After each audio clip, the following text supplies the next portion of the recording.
Hey everyone, welcome back to my channel. I'm Fatime, and if you've ever been stuck wondering why you say I enjoy eating but never say I enjoy it, this video is for you.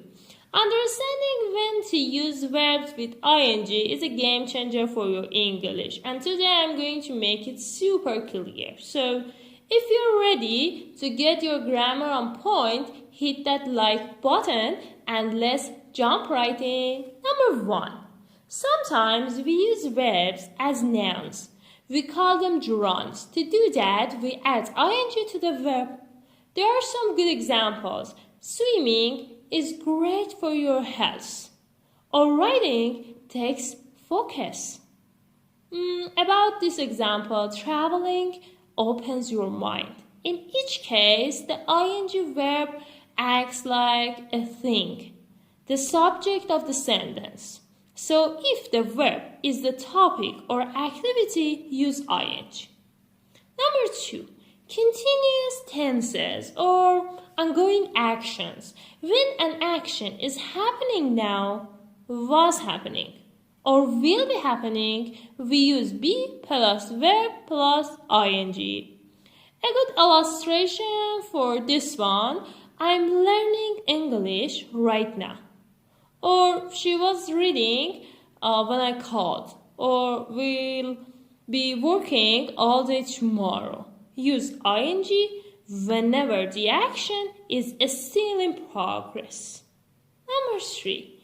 After certain verbs. Some verbs are always followed by another verb in ing form.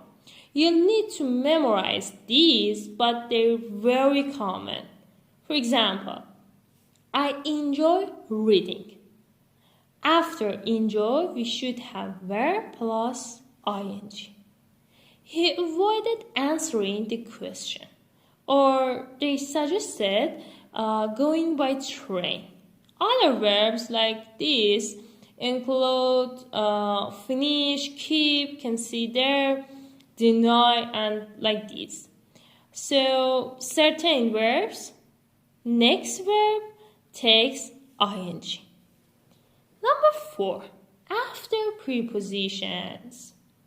Here is one of the most useful rules. When a verb comes right after a preposition, like in, on, at, about, without, it must be in ing form.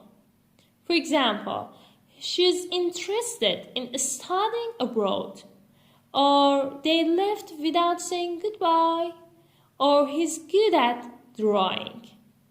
This rule is consistent. Preposition first, then verb plus ing. So, pay attention to these rules. Verbs become nouns, add ing. Action still happening, use ing. After certain verbs, use ing. After prepositions, always ing. Keep this structure in mind and you'll avoid 90% of the common mistakes English learners make. If this helped you, leave a comment with your own example and subscribe for more lessons like this. Thanks for watching. See you in the next one.